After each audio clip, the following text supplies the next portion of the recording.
Hi everyone, welcome back to Monday Night Live Jam with me, Matt Stead, ukulele live jam, Kanikapila, lots and lots of fun songs.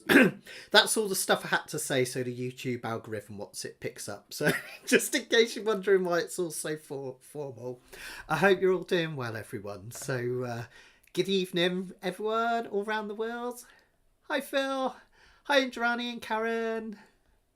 Hi Esther, I haven't seen Esther but I'm sure she's there. Hi Phil, hi Margaret, hi Peter, hi Heiko, Hilke, sorry Hilke. Cool. So how's everyone doing? I hope you've all had a good week of it. I had the afternoon off this afternoon, so I could watch the England match. I'm not meant to admit that I'm into football, but I am. I'm a season ticket at Swindon Town for my sins, and it's character building. And I was thinking, oh, it would be a really boring match to start off the World Cup, and we won 6-2, so woo woo. So that was good. So I'm in a good mood tonight. You might notice I've got a bit of a frog in my throat. I think I've got all sorts going on at the moment. So bear with me, but I'm in a happy mood, and that's what's important, even if my body's going. So, tonight we're going to have a look at some really nice trad jazz tunes. So we're going to look at things like Alexander's Ragtime Band and 5 Foot 2 Eyes of Blue, those kind of ukulele classics. And we're going to learn about Circle of Fifths. We're going to dip into that. And another thing I want to do tonight is to talk a little bit about soloing and how we can kind of extend things out of the pentatonic scales that we've been looking at so far, and hopefully you'll find that really interesting. So we're gonna dip into that a little bit tonight as well, which would be really nice. Hi Bev. Oh, am I buffering a little bit? Hopefully it'll settle down in a minute. Let me know if the sound's okay, guys, because last week I think it was a little bit too loud and it was distorting. So how's that sound? Hopefully we're all right.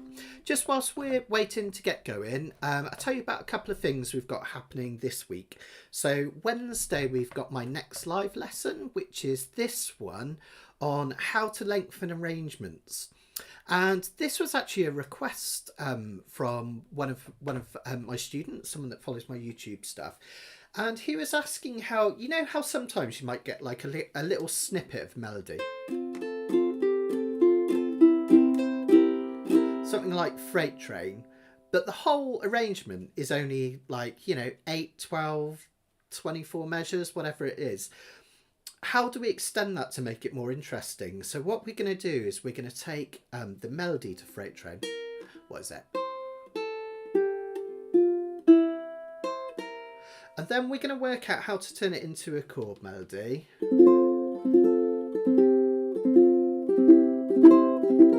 Then we're going to look at different ways you can arrange that melody to make it more interesting on, say, the second or third verse. All that sort of stuff. And we might even go a little bit kind of clawhammer. So all sorts happening. And then I'm going to show you how to take some different chords and come back to it in a different order, so we can kind of make it even more interesting as we go on. So we're going to show you a bit how to do your own composing. A couple of you are having some buffering problems tonight. I think I've quit on my application, so hopefully it's okay this end. It might be worth just refreshing your browser. Sometimes that does it, guys. So hi Esther, you are there. Brilliant. It's like we've got to have Esther here. What's going on? So that's Wednesday, this coming Wednesday at 3:30 if you're up for it, and you can still download the music and everything. Links are in the description on YouTube, and you can find it at the website mattsteadukulele.com and on my Facebook page and everything. So that's worth looking into. A couple of other things to mention. We're down to our last 15 tickets for the retreat next year. So if you were thinking, oh, I made it tiny. If you were thinking of coming, get your tickets in soon. If you're not able to buy them yet and you desperately want to come, I wouldn't say this to everyone, just you guys. Let me know, and I could always put your name against one just to be safe. So down to our last 15 for that if you're interested. I'm still waiting on one of the international tutors to confirm everything, but that will be hopefully announced certainly before Christmas, I would have hoped. And the other thing, just housekeeping, just to let you know, we've got my indie ukulele is kicked off with 3 videos. So this week we looked at, last week even, we looked at Tender by Blur, which is a really cool one. We did some kind of tabbed parts to that, which is really cool. So check that out as well. Thank you everyone for all your support over the last month. I haven't got round to writing to everyone yet, but I just wanted to say it's really helped, and all your donations, it goes into creating future videos and everything, so thank you so much. If anyone wanted to tip tonight, my PayPal link's there, or you can do it on YouTube, or there's some links in the description. Right, that's all that out of the way. Somebody was just asking how I'm doing. Thank you so much. I had a bit of a rough week of it last week. Those of you who know me probably know that I had a heart attack a couple of years ago, and I've been suffering a bit last couple of weeks with crazy high blood pressure, and it's been making me get these really bad tension headaches and feel quite ill. So yeah, thank you. I've been to see the doctor. I'm on new medication, so hopefully that's helping. My BPM's gone from about 220, which was terrifying, to about 180, which is still way too high, but we're working on it. So I've got a big appointment on Thursday to see what more we can do. But thank you all for your kind words of encouragement and everything. It keeps me going, so thank you. Brilliant. Right, I think we shall kick off. By the way, this is decaf coffee, in case anyone's wondering. I know. Okay then, right. Let's have a look at our first song. We're going to have a look at an absolute classic. Irving Berlin, one of the great American songwriters of all time, wrote lots of tunes in what's called the Great American Songbook. And this is one of his famous kind of upbeat numbers called Alexander's Ragtime Band. Interestingly, which is just like, it hurts my head to think about this, when this song was originally released, it wasn't actually played in ragtime rhythm and syncopation, which is just like a bit mad. It was swing, but it wasn't really proper rag, which is kind of interesting, and it didn't have that cut time either. So this is called Alexander's Ragtime Band, but it wasn't a rag, which is just mad, isn't it? But we're gonna have lots of fun. Oh, Mum's here. Hi, Mum. You're doing all right over there. Right. Okay. So let's have a look at our sheets then, and we shall get going. I'll put them up here for anyone that hasn't printed them off. They're available via a link in the description if you haven't got them. And tonight I want to talk a lot about chord progressions and the circle of fifths anyway. So I would love it if any of you were brave enough to try and play without looking at the chords tonight, and I'll teach you how. Okay. Now, this first one, I've got a bit of an apology to make, because when Esther typed out the sheets for me, which she always does, and thank you, Esther, for your help. I'm going to always say it, even if you tell me not to. I forgot to say that I'm really just concentrating on the kind of the most famous part of the song, the melody, okay? So if you have a look at clips, it will be the come on and hear, Alexander's Ragtime Band. So that kind of the two little bits that have Oh My Honey on the lyrics, I haven't gone mad. I'm leaving them out for that reason, okay? So we're just going to go with the main melody. I've also done this in the key of F tonight, and I thought that would just be kind of interesting because we so often do everything in the key of C, don't we? Or perhaps sometimes G. I thought it'd be really nice to try and put all of these songs in the key of F. So even if you've played some of them before, it has a kind of slightly different theory, and it will get you using your brain to think about which chords to play rather than automatically going for the obvious ones. So that's why we're in the key of F tonight, and this is a perfect example of that.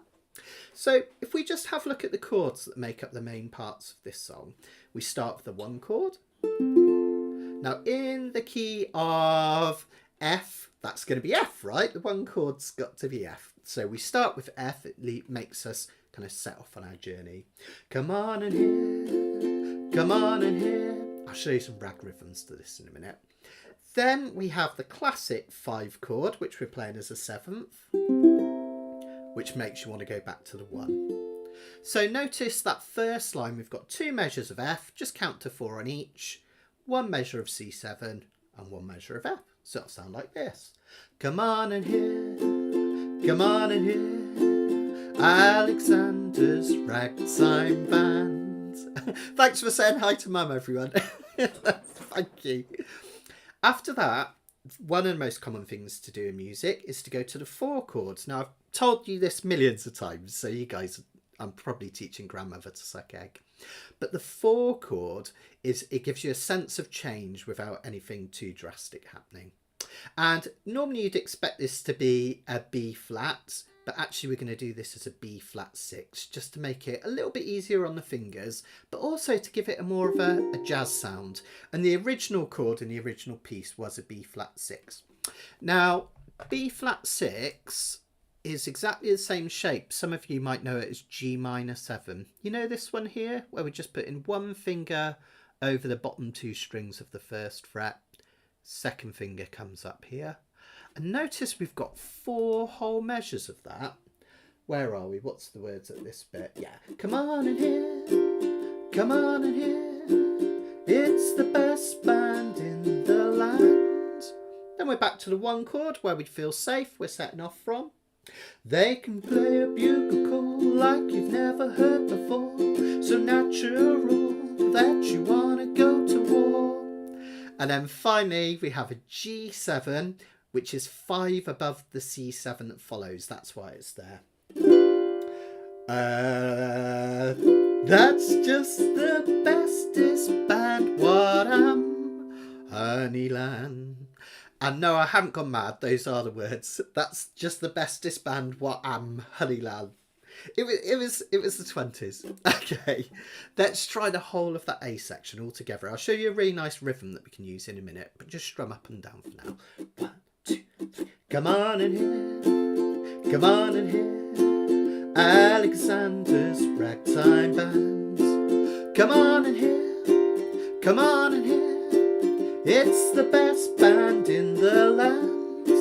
Well, they can play a bugle call like you've never heard before, so natural that you want to go to war.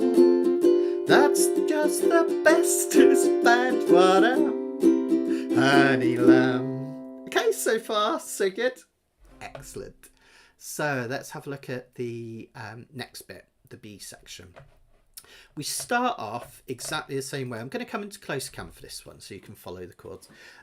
So we're going to start off with F to C7 to F again and B flat 6 again. So come on along, let me take you by the hand. Then you B flat 6, up to the man, who's the leader of the band. Then we have the new section which changes. Now this is really interesting, and this happens in loads of blues and jazz songs. We have the 1 chord, and if you want to hear, go into the 1 as a 7th. That means an F played as an F7. The reason that's there, it's all to do with these 5 of 1s. In the key of B flat, C, D, E flat, F is 5 above it. So when you play the F as an F7, 7th chords always want to move somewhere. It creates this sense of movement going towards that B flat. Have a listen. And if you want to hear that swanny rhythm, see how each chord kind of flows into the next one. And then finally we've got a B diminished 7.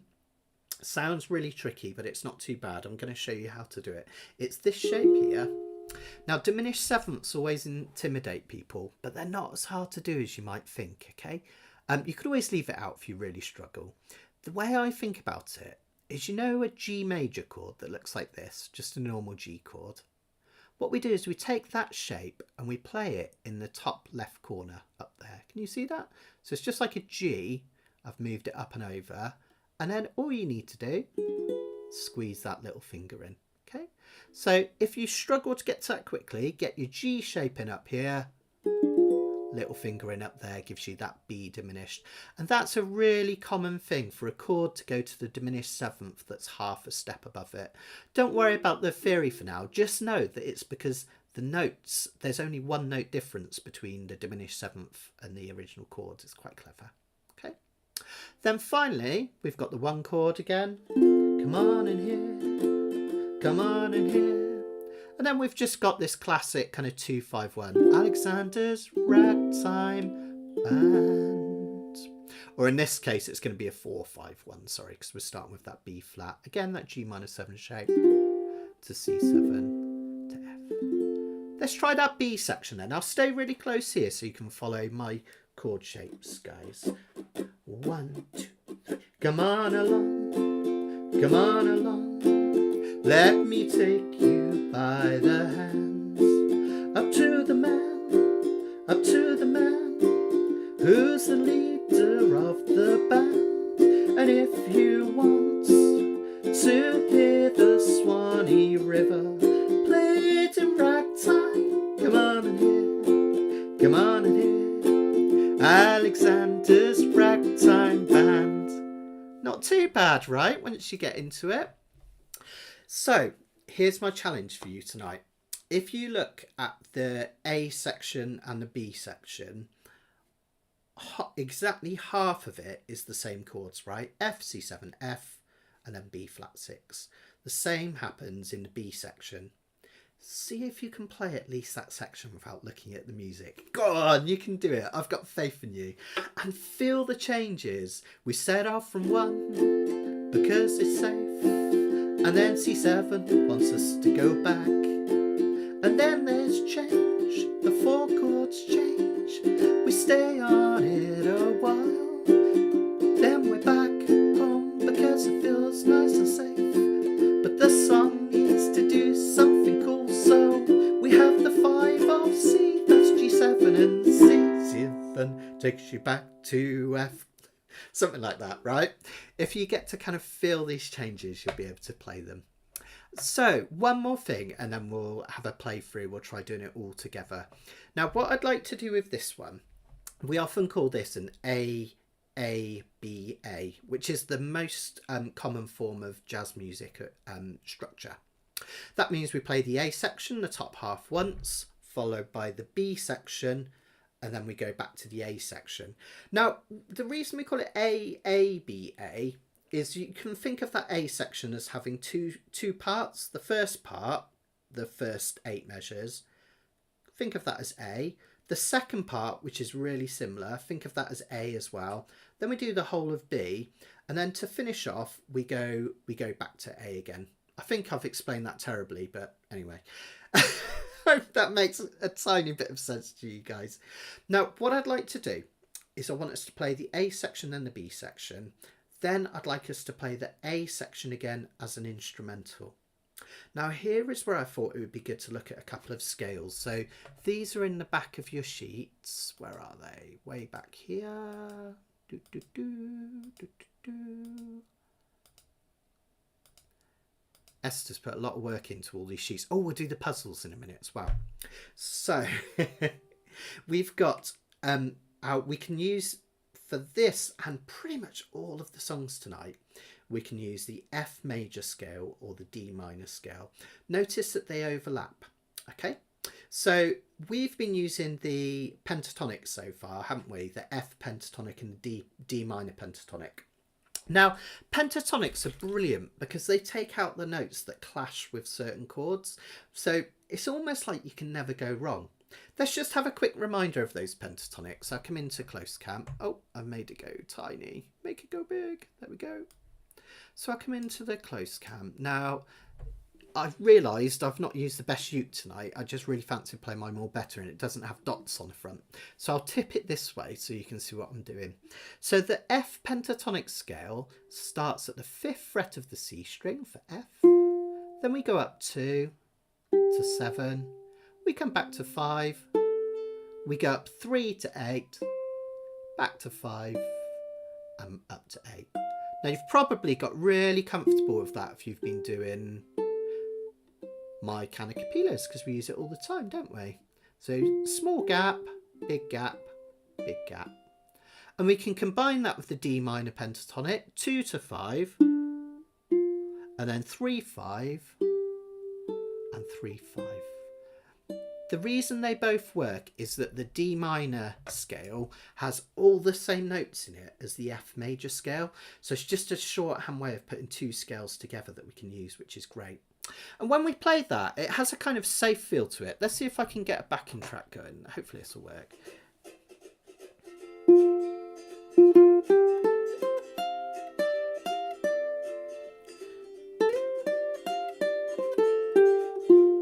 Kind of, because we're still on that F for ages, it can sound a little bit boring. It feels like it needs more flavour. So what I wanted you guys to try tonight is to actually try playing the full F major scale and then the full D minor scale. Okay, now let's concentrate on the F major scale first, and you can just use this one if you want. If you notice, we've still got that 5 7 5 8 5 8. We start with that 5 7. This time we're going to add a note on the 6th fret, okay, which is a B flat. Then we're going to go up to 8. We're going to come back to 5 once more. Oh, I just realised I'm really zoomed out. Let's come closer. Sorry, guys. And then this time we're going to go up 2 frets. We're going to add the 7th, which is an E, and we're going to go to F. So from the C string, it's 5 7, 5 6, 8, 5 7, 8. Now, when you put that scale, even if I play it as a boring scale, I won't do anything super solo-y. I'll just make it really simple. It has a bit more personality.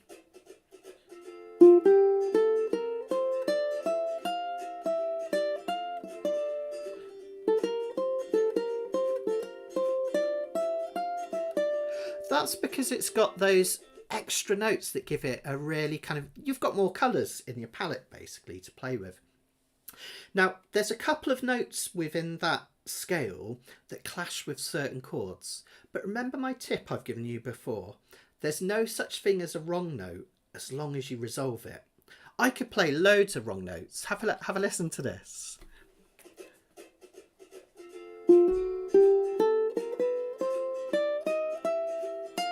I played every single note between F and a high F. That shouldn't work. Loads of those notes should be wrong.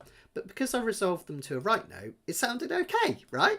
So don't be afraid of this. Just have a little go. Now, I've also got the D minor scale underneath, but don't sweat it. I would just try the F major scale for now. And you can have a little noodle. So when we've done the whole of the A section, the whole of the B section, I want you guys to have a little solo and have loads of fun. Now remember, no one can hear you, all right? You can all hear me make mistakes, but I can't hear you. So just have fun with it. If you go wrong, doesn't matter one bit. Just really enjoy it and see if we can put a really nice performance of this song together. Okay, I think what I'll do is I'll come in close, Cam. I know it means you've got to look at my double chin, but it means you can follow my chords, all right? So let's play it once through. We'll do the A section, the B section, then we'll do them both as instrumentals so you can have a little solo, and then we'll do them once again with the vocals over the top. Sound good? Let's give it a go. Here we go. Let me just... yeah. I need to show you one more thing. I'm so sorry. I'm coming back. I want to show you one more thing. Now this one has that lovely ragtime rhythm. So you're basically playing down, down, up, down, up, down, up, often known as the island strum. I don't like strum patterns. I like to think of it as walk, running, running, running, walk, running, running, running. All that means is you put an emphasis on the first beat of every measure. It just kind of works for this. It's like kind of representing the bass drum. But what I like to do to exaggerate that in a song like this is I like to do something called the touch strum. So every time you start a measure, if you want to, just for fun, try just touching the G string. Or maybe even the C as well, I did by accident there. And then the rest of your strum as normal. Touch, strummy, strummy, strummy, touch, strummy, strum. Now when you do that at tempo,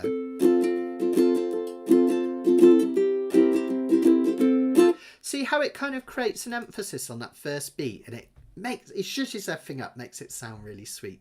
So have a go at that whilst we're playing. We're going to have plenty of opportunity to practice that.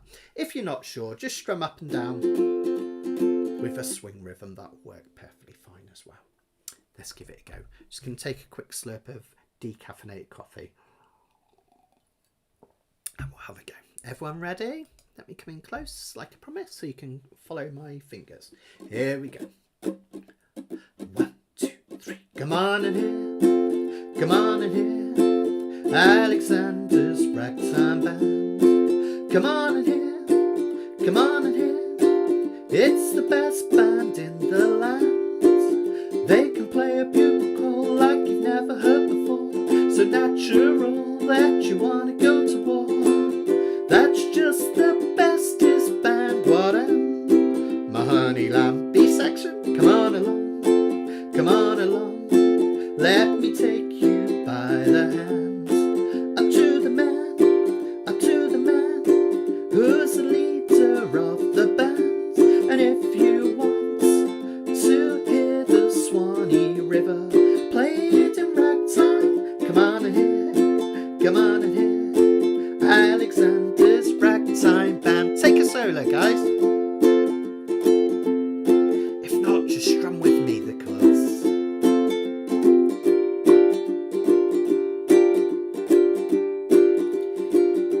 Start with a pentatonic if you're not sure. If you're feeling a bit more brave, try that whole F major scale. Anyone just strumming? Here's the B section.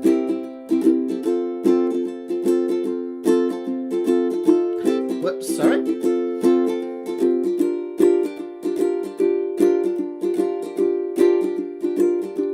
Second half of that one, F7, B flat 6, diminished. 1. Good. Everyone get ready to come back in. Come on in here, come on in here. Alexander's Ragtime Band. Come on in here, come on in here. It's the best band in the land. They can play a bugle call like you never heard before. So natural that you want to go to war. That's just the bestest band. What am my honey lamb? Come on in here, come on along. Let me take you by the hands. Up to the man, up to the man, who's the leader of the band. And if you want to hear the Swanee River played in ragtime, come on in here, come on in here. Alexander's Ragtime Band. Jazz hands. Woo! Well done, everyone. Let me know how you got on. Sorry for the mistakes in the middle there. I went a bit doolally. I think I was getting into that a little bit too much. I often joke to my students, sometimes you think when you really get into a song and you relax, that's sometimes when the best bit happens, isn't it? But for me, that's when I always go wrong. I'm sat there and thinking, this is sounding really good. Oh no, what chord am I meant to play next? So yeah, I was just enjoying myself. Well, let's have a look at another piece. We can always come back to that one later if anyone wants to, but it's a really, really cool thing to get us into it, isn't it? Alexander's Ragtime Band. Next up, we've got two... next up, we're going to have a look at Honeysuckle Rose, an absolute classic. Now, this is where we get really jazzy. We've got some really kind of interesting extended jazz chords, but what makes it great is it's easy peasy lemon squeezy. Let me know what you thought of Alexander's Ragtime Band, by the way, guys. So give us some comments there so I can see how you got on with that. So hopefully you nood. Oh, everyone's talking about noodling. Good. Yeah, Peter's made a really cool point there. How the F major scale has the melody in it. Exactly right. It comes from the F major scale. It's quite straightforward melody, isn't it? Do do do do do do do do do do do do do do do. And more often than not, those melodies come from the parent scale, which is really, really great. Jazz hands. Okay. So, Honeysuckle Rose. This was a song written by Fats Waller, and just one of the most amazing stride pianists and brilliant composer of jazz tunes. Really interestingly, I think I might have told some of you this story before, but this song nearly didn't happen. So he was basically just mucking around with something called the 2-5-1 combination. Now, in the key of F, that just means we have the second chord in the scale, followed by the fifth chord in the scale, and then eventually that goes back to the 1 chord. So in the key of F, we know F is 1. We know C7 is the fifth chord, F, G, A, B flat, C, right? And then the 2 chord, F, G, is based on a G. And we play it as a minor. In fact, in jazz, we tend to play this as a minor 7. So basically, he kind of came up with this really simple arrangement that just went 2, 5, 2, 5, 2, 5, 2, 5, and then 1. We're going to play a fancy pants chord. We can do an F6. You could just play an F there. So basically the whole song is 2, 5, 2, 5, 2, 5, 2, 5, 1, 2, 5, 1. That's most of the song, just those 3 chords over and over. And he wrote this really lovely melody. Do ba da da da da ba do ba da da dee dee dee dee dee dee ba ba da ba do ba da da da. And he thought it was kind of a bit cheesy, really simple. He was just messing about on the piano. And when they got back together, him and his songwriter, a guy called Andy Razaf, Fats Waller had forgotten he'd even written this tune, and luckily Andy Razaf hadn't, and he'd gone off and written all these famous words that we know now: every honeybee fills with jealousy. So Fats Waller literally forgot what eventually would have been his biggest hit of all time, and it was, this is what kind of made Fats Waller, this song. And I should imagine he made lots of money from this as well, and Andy Razaf as well. So just interesting, it nearly didn't happen. Now, I've given away the chords to this one already, which is brilliant. Interestingly, we have a G minor 7, which is the same shape as a B flat 6. Isn't that mad? That often happens. It's because in a B flat 6, we take a B flat chord, which looks like this, and we take away this one and we replace it with the 6th note from B flat, which is a G. And when we're doing a G minor 7, we take a G minor chord, we take this one here away, the root, and we replace it with the minor 7th note, which is this F. So it's kind of, you end up with 2 chords with the same fingers, but they both come a different place. We name them after the parent. Because that one came from B flat, we call it B flat 6. Because this one came from G minor, we call it G minor 7. And that's important because if you're playing with a bassist or another ukulele player even, sometimes they might play different notes when they're soloing, depending on whether it's a G minor 7 or a B flat. So just kind of interesting that, how we end up with 2 chords the same.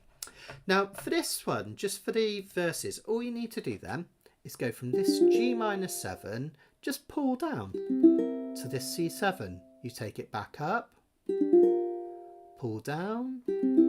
We do this 4 times, 2 beats of each. So if you're strumming 1, 2, 1, 2, 1, 2, 1, 2, 1, 2, 1, 2, 1, 2, 1, 2, that's the whole of the first line. And then that resolves to a type of F chord, and we're going to play an F6. Now you can play a normal F chord like this because the notes in it are F, A and C. And when we play a normal, if you like, in inverted commas, normal F, we play F, A and C, and we repeat the A. So there's 2 A's. You can also play an F chord by repeating a C. High C and a low C. And what the F6 does is it takes that F and it adds the 6th note of the F major scale, a D. F, G, A, B flat, C, D, right? So we've taken an F and we've added the 6th, F6. It's that simple, right? A lot of these chords that people get really intimidated, they're kind of, when you explain them, they're not so scary, right? That's also funny enough, the same as a D minor 7, if you know a D minor 7 shape. Okay, so if we piece this together really nice and slow, we have G minor 7, C7, again. Notice I'm just scooching up. And then finally, we have our F6. And then to finish off, we have one more of these. And then our F6. All right, let's give that a try. Don't worry about that diminished thing at the end. I'm going to teach you that in a minute. But just so we can have a go, let's try the first, what have we got? 6 or 7 measures. Let's give it a go. So, 1, 2, 3, 4. Every honeybee fills with jealousy when they see you out with me. I don't blame them, goodness knows. Honeysuckle rose. Not too bad, right? Let's try another. 2, 3, 4. When we're passing by, flowers just droop and sigh, and I know the reason why. You're much sweeter, goodness knows.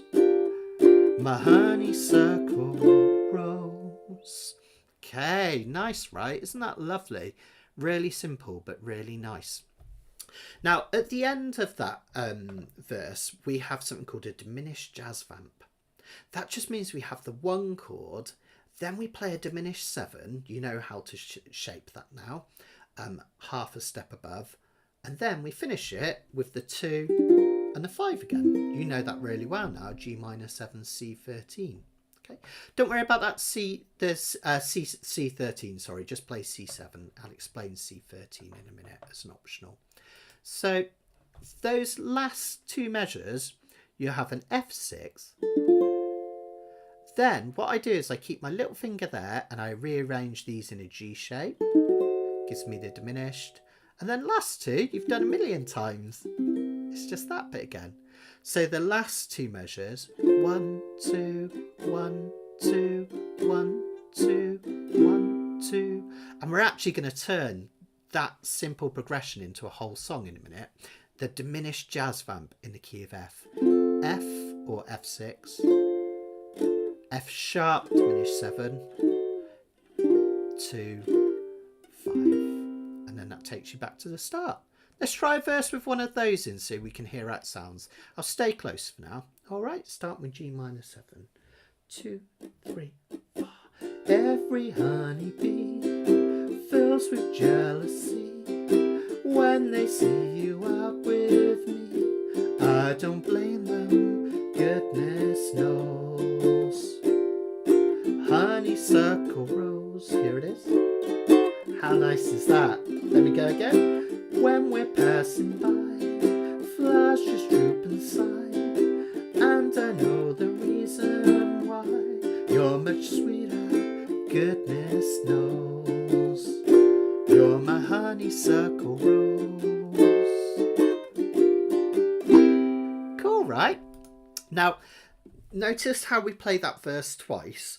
I only put that little diminished run on the first time. The second time I'm just going to stay on F6 for the whole of those 2 measures. Okay. There's one more option here, and then I'll show you the B section. The B section's the easiest thing in the world. You'll get that no problem, honestly. It'll take 30 seconds. There's one more thing we can do. Now, a C7 chord, any chord that's named after the 5th chord in a scale, F, G, A, B flat, C. So any chord that's on that 5th degree, like a C7, we can turn into a 13th. And a 13th is a C7 chord with the 11th and the 13th note of the scale added. Now this is like way too much to kind of, it will hurt people's heads if I go into theory here. But just know that C13 sounds amazing and is really easy to do on your ukulele. A C13 in open position is simply this. Okay, your second finger plays the 2nd fret of the C string, and your 3rd finger plays the third fret of the G string. Okay, so from nose to toes, that's 3, 2, 0, 0. Okay, now that's really easy to get to from this G minor 7 because you can pivot on that second finger, right?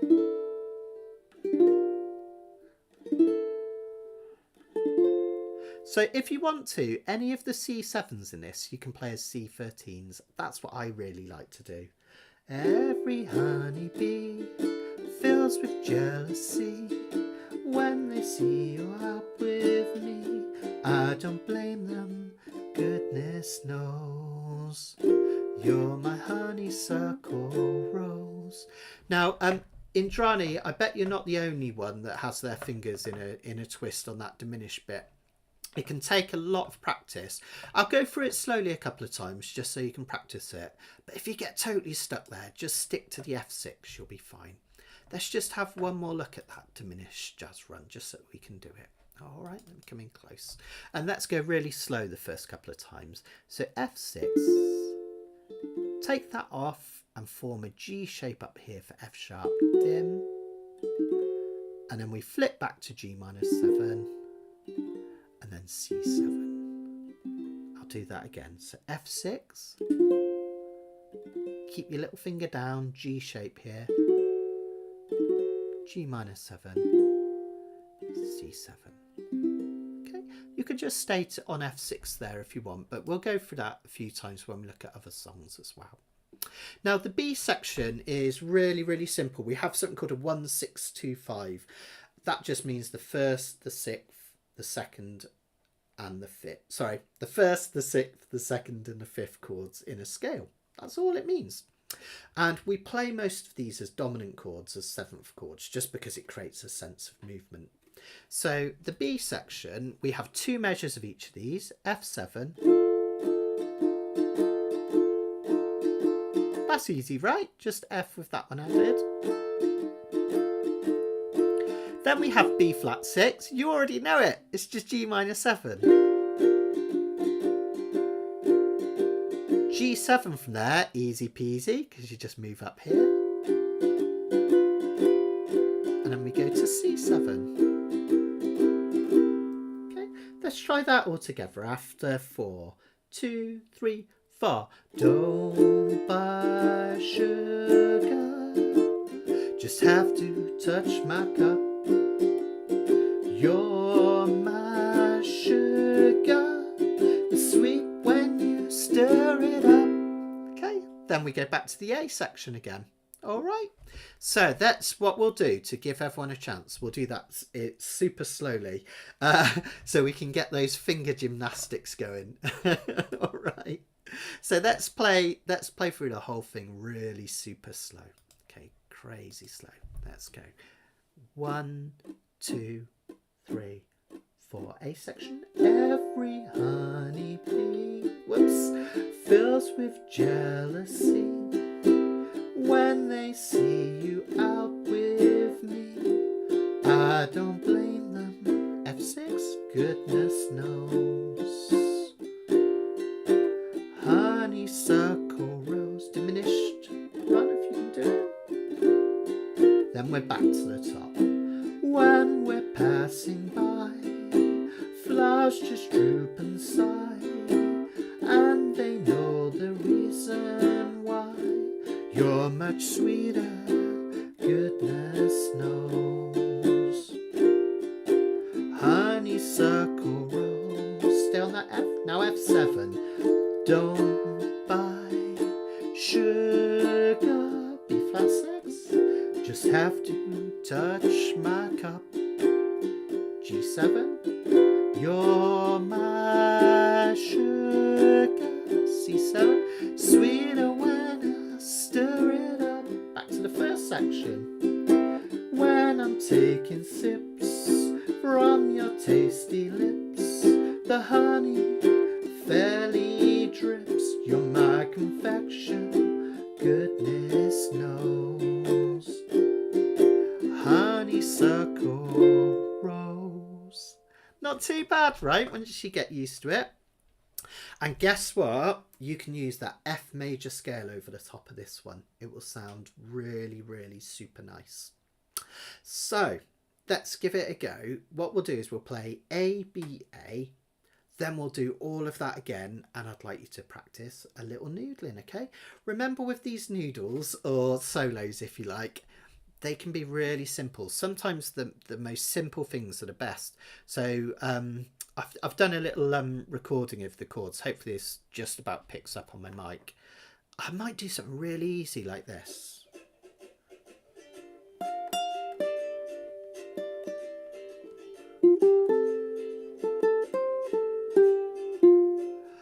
Hardly playing any notes.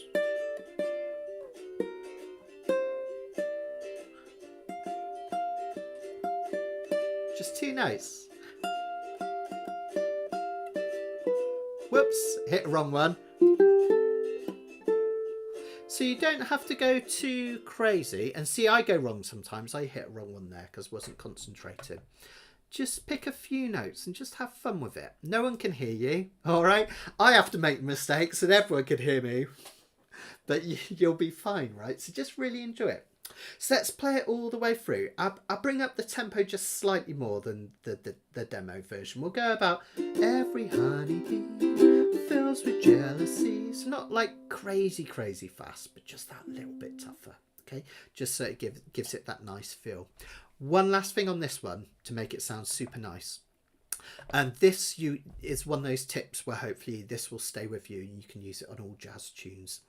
We want that B section to sound really different from the A section. So what I like to do is I like to do a kind of a muted strum. It sounds something like this.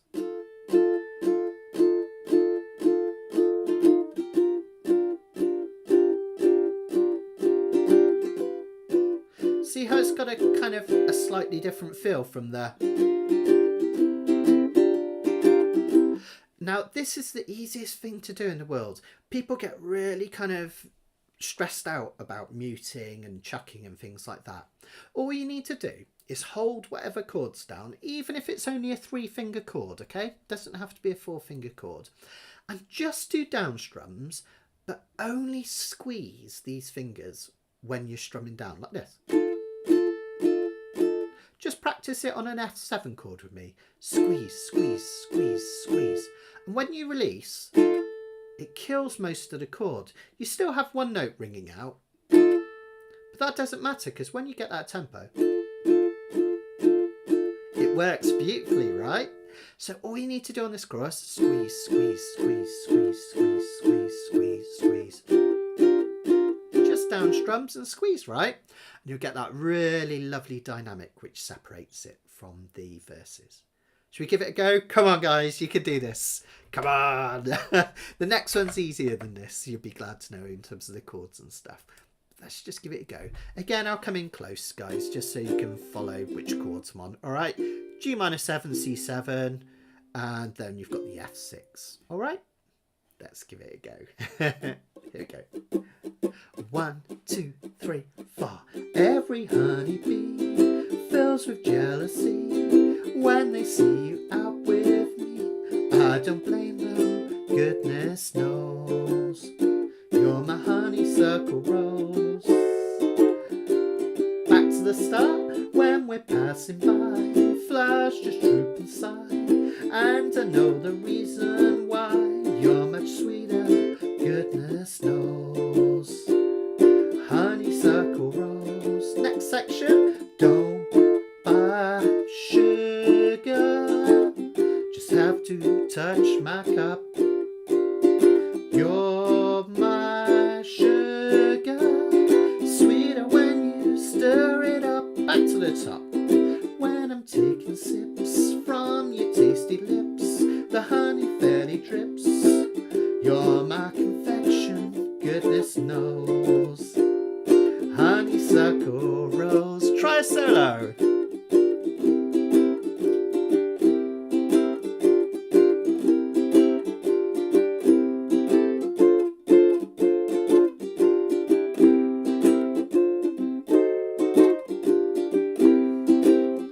Keep it going, guys.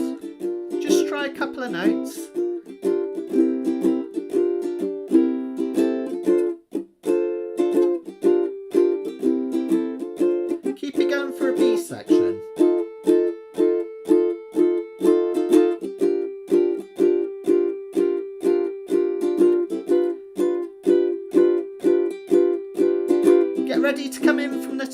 here we go. 2, 3, 4. Every honeybee fills with jealousy when they see you out with me. I don't blame them, goodness knows. Honeysuckle rose. When we're passing by, flushes droop inside, and I know the reason why. You're much sweeter, goodness knows. Honeysuckle rose. B section. Don't buy sugar, just have to touch my cup. You're my sugar, sweeter when you stir it up. When I'm taking sips from your tasty lips, the honey fairly drips. You're my confection, goodness knows. Honeysuckle rose. Yeah. Whoa, well done everyone. Even if you went wrong, it's totally fine if you did. Now, okay, that's a tough one, right? There's quite a lot going on there. But you practice that with time. You realise those little changes. And this is a really, really nice one to learn off by heart. Because that diminished pattern, by the end of tonight, trust me, you're going to play it a million times. You'll know that diminished pattern so well that you'll just think of it as its own little section. Then all you've got to think is 2, 5, 2, 5, 2, 5, 2, 5, 1, 2, 5, diminished shape. Okay, so you get these little kind of sections. And I reckon you can do that for a bit of practice. Let us know how you got on. And we'll look at something a little bit easier next. Something that's kind of, it's got lots of interesting chords, but we'll take it a bit slower. We'll take a breathe. Okay, so let's take a look. Ba-ba-bum. Isn't that a cool song though? I love Honeysuckle Rose. Really, really effective, but really, really sweet. By the way, just whilst I'm waiting to see how everyone got on with this, don't forget that Esther, that produces my sheets for me, has done a really fantastic word puzzle. So every one of these word puzzles has one in the back. Now, every one of these sheets has a word puzzle in the back. Now, I'm a bit thick and I always don't get these. I can't even talk proper. I'm a bit thick and I often get these wrong, or I can't work them out. So I reckon Esther's gone a bit easy on me this week because I worked this out as soon as I saw it. So see if you can work out the word puzzle. If you know the answer, say yes in the comments, but don't tell people what it is, just in case anyone hasn't figured it out. You don't want to spoil the fun. Now there's something else Esther's done, which is about, this is a bit more on my level, Esther.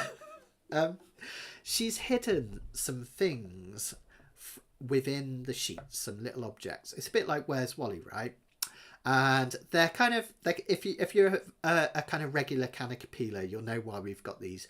We've got pants because I've been promising I'm going to give everyone a rendition of the Pants song from a kid's book that I used to do as librarian. They're somewhere there on one of the sheets. Very small, but they're there. You've got a welly, because I'm always saying give it some welly. And then we've got cowbell from when we were doing Don't Fear the Reaper the other day. What this needs, I've got a fever and the only thing that can solve it is more cowbell. So see if you can find them within the sheets. Okay, so let's have a look. I love that, Karen. Karen's glad no one could hear her, but the solo was wonderful. There you go. It's all good, isn't it? It's all good. So let's have a look. Yeah, there's loads of chords, Peter, that have got so many different names depending on where you're coming from. So yeah, and yeah, Karen, you've got it. D minor 7 and F6 are exactly the same. Every minor 7 is the same as a 6 chord, exactly the same. It's all to do with like relative major to minor. But yeah, you name it after where it came from. So if you've turned a D minor into a D minor 7, we would call it a D minor 7. If you turned an F into an F6, we would call it an F6. Basically, that's the thing. But it's great because it means there's only so many shapes in the world that you have to learn, which has got to be a good thing, hasn't it? Right, let's have a look at an absolute classic. This is kind of like a rite of passage. Whenever I'm selling ukes in my shop and people come in to try them, almost every, say, third or fourth person always plays 5 foot 2 Eyes of Blue. You know, I actually think it's a good song. I really like it. But it's a bit like Stairway to Heaven in the guitar world, or Sweet Child of Mine. Whenever you walk into a guitar shop, there's always someone playing either Stairway to Heaven or Sweet Child of Mine. And same thing here. It's a bit of a kind of rite of passage. But it makes sense because when this song was written, this was at the time of the first ukulele boom. So it's a good kind of period piece to play. Now, this one follows a really, really important progression that I want to talk about. But before I do, have a look at the intro to this song. Okay, we're still in the key of F. We've got 1. Now that we are just going to play as F, not an F6, just a bog standard F. Then we've got that diminished 1 again. Get that finger on the C position, play a G chord over the top. Recognise this, right? G minor 7. Now we're even going to use this as a song. Yada, yada, yada, yada, yada, jing, jing, jing. Something like that. I'll remember it when I get to it. But we're going to turn it into a whole song. But for the minute, we're just going to use it as this little intro.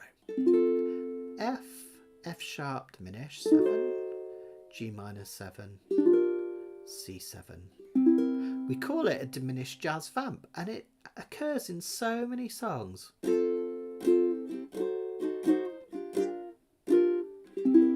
Now I have a little tip for getting to that F sharp dim from an F quickly. You know how I said we could do an F like this? Or we could add our little finger. It's still a perfectly valid F chord. Some people write this as F/C, but it's not. It's still just F. Well, what you can do, at some point, get that finger down before the chord change. I'll sometimes do it right from the start, play F like this. Because you can build on it for that F sharp dim. Let's try it a few times. 2, 3, 4. 1, 2, 1, 2, 1, 2, 1, 2. We'll do it again. 1, 2, 1, 2, 1, 2, 1, 2. Okay. Now this song uses a chord progression that was popularised by George Gershwin with I Got Rhythm. And it's the B section to I Got Rhythm, basically. We're going backwards around the circle of fifths. Now, let's see if I can... I'm not sure if I can have two things up here at the same time. Let's find out. I'm about to find out. Let's see. Give it a second. Oh, I can. That's good. Hey. Okay, right. This is our circle of fifths. People freak out about the circle of fifths because they think, it looks really complicated and what on earth is going on?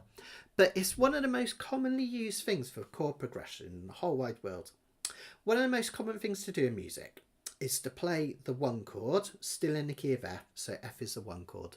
5 for 2. And then what we do is we whiz around the circle of fifths to a certain point. This one is whizzing right around to A. Eyes of blue. Okay, so can you see how we've gone from, I don't know if I can point to it. Yeah, just about. We've gone from F over there. There it is. And we've whizzed round to A here.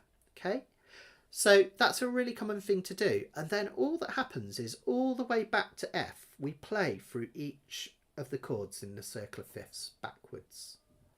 Because every time you go backwards in the circle of fifths, this one wants to resolve to the next one. So A wants to resolve to D, D wants to resolve to G, G wants to resolve to C, and then C wants to resolve to F. And that's why it works. When you play them as 7th chords, they all want to resolve backwards until you get to the 1 chord and then it feels stop. Okay?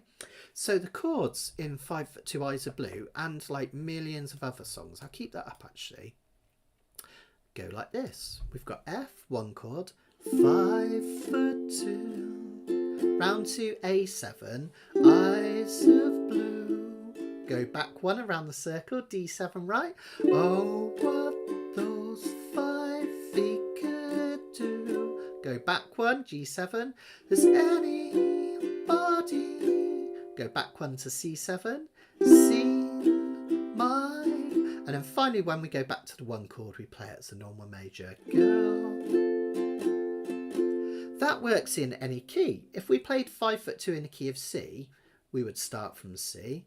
5, 5'2". This time we go round to E7.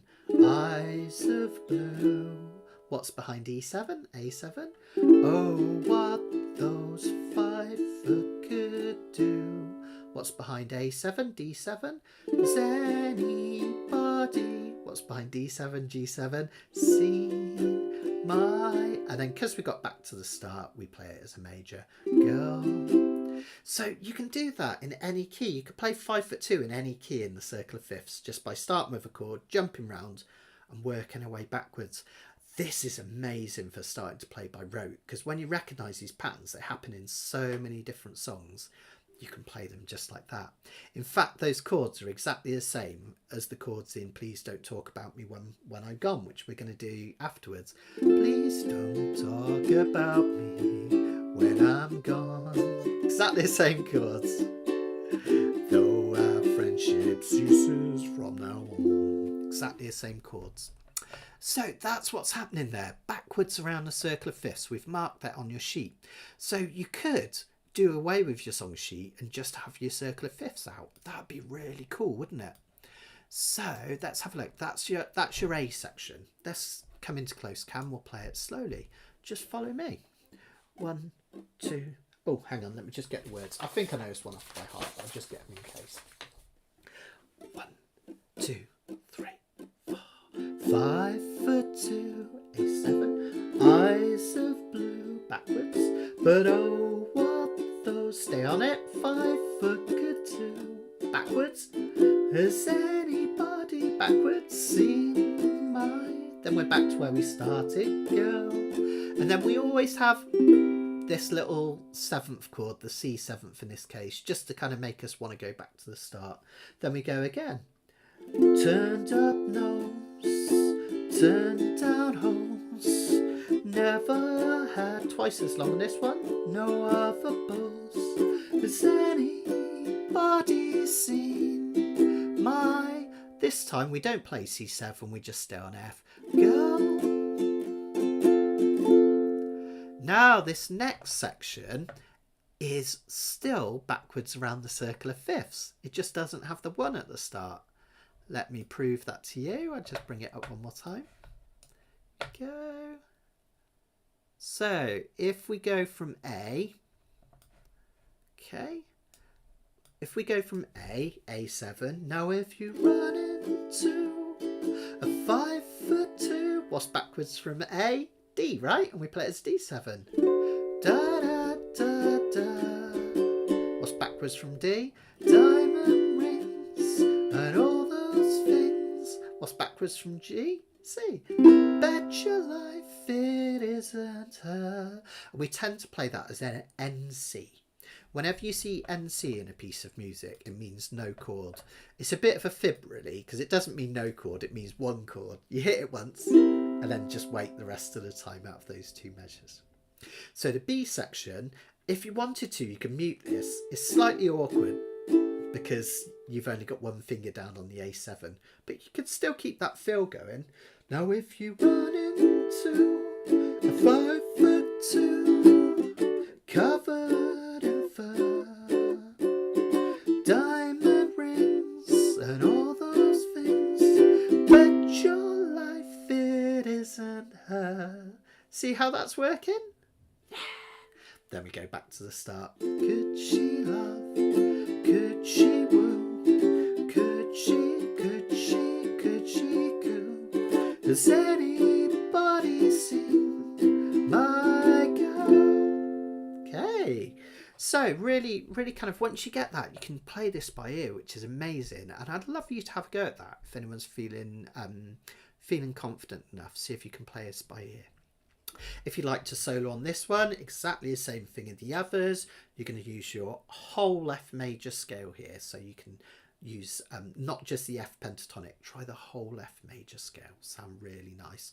And I think, Peter, have a listen. I think the notes, the whole notes from the melody come up in this one as well. I'm just going to stop for a minute because I realise I've missed loads of comments. Let me just check. Cool. Oh, good. Sorry, Lee. So we probably lost you of some of it earlier. The main thing, if you've missed some of the early parts, is we're going to be using the F major scale rather than the F pentatonic. So,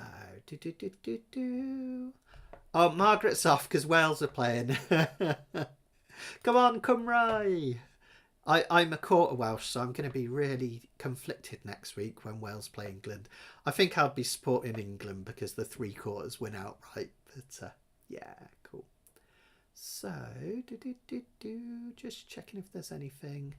Yeah, absolutely, Peter. You could add a C augmented there. That would be absolutely fine. Has a similar feel.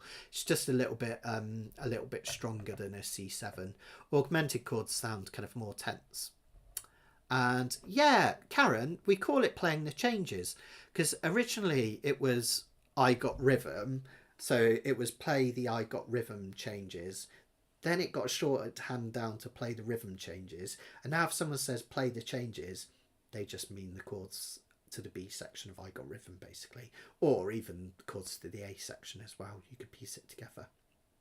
So, is everyone getting that nice circle of fifths thing going on? That's what I really, really wanted you to see here. Plus that diminished jazz vamp, okay?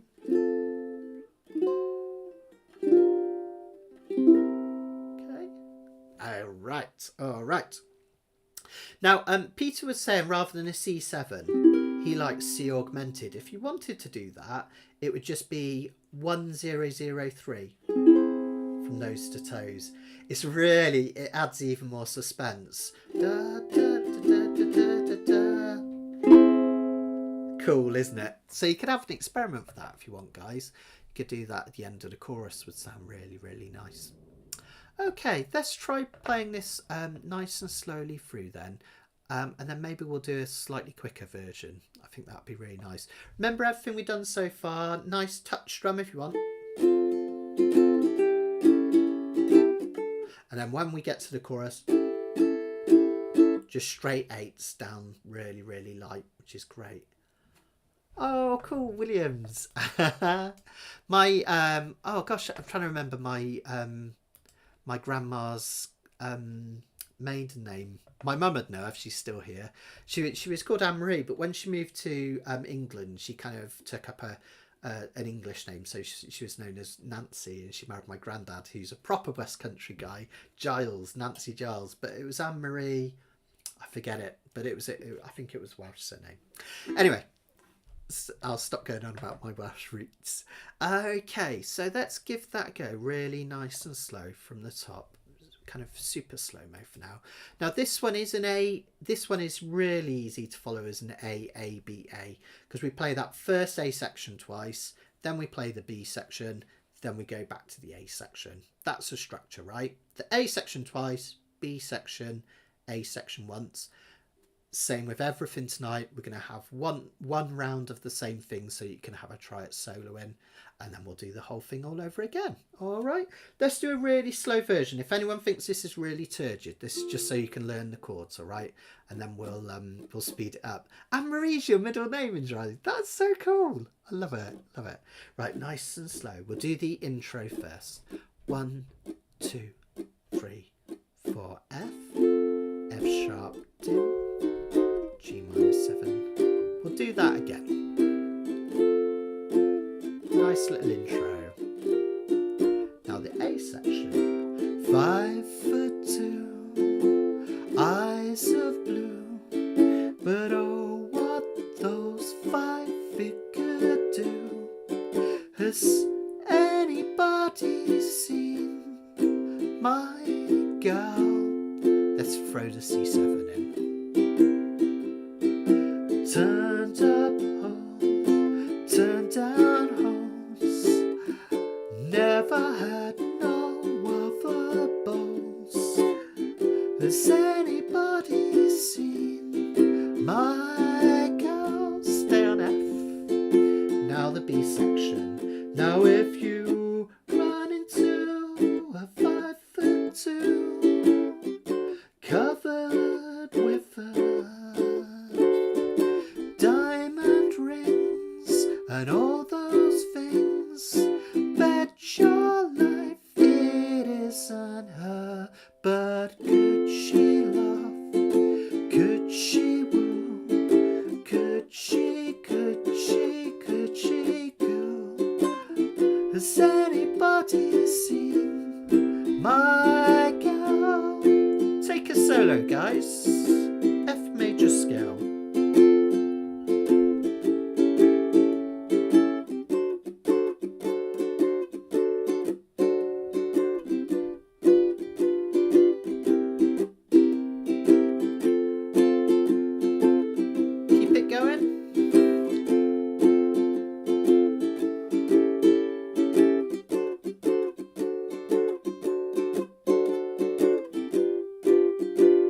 Let's all come back in on a chorus. Here we go. Now if you run into a 5'2", covered with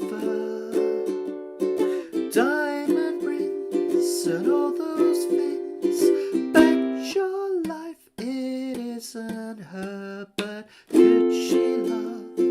Could she woo? Could she goo? Has anybody seen my girl? Okay, right. You got it. Now, let's play this round a couple more times. Well, at least one more time. We'll bring it up to tempo, so we'll speed it up a bit.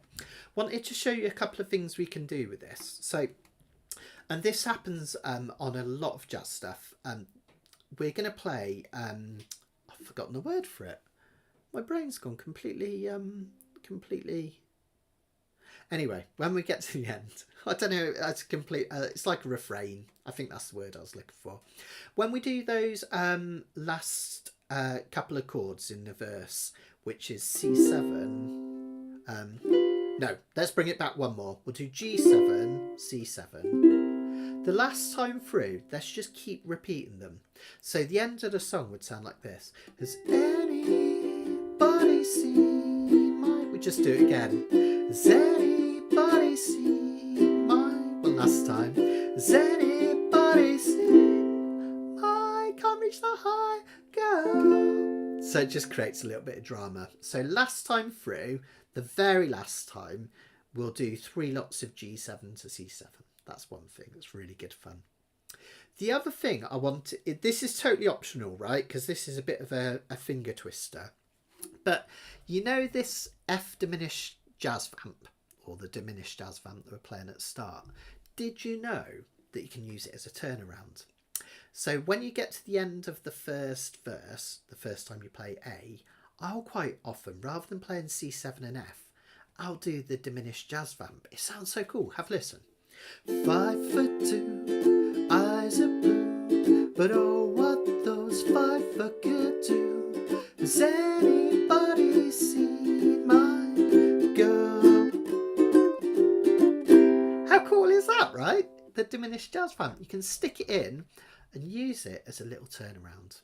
Okay, let's do that slowly. Let's do a whole verse in slow motion again. 5'2", eyes of blue, but oh what those 5 could do. Has anybody seen my gal? Here it comes. Isn't that cool? So anytime you want to stick it in, that will come at the end of part A.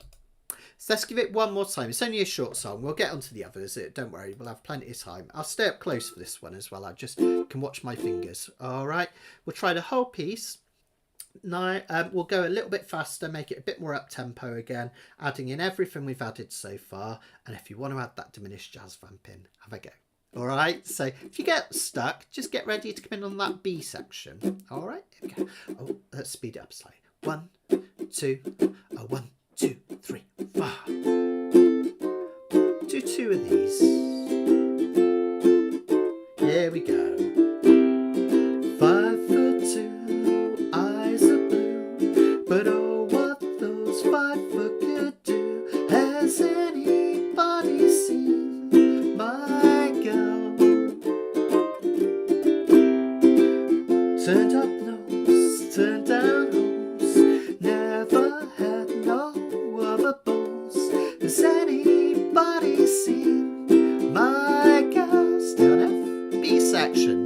Now if you run into a 5'2", covered with fur, diamond rings and all those things, bet your life it isn't her. But could she love?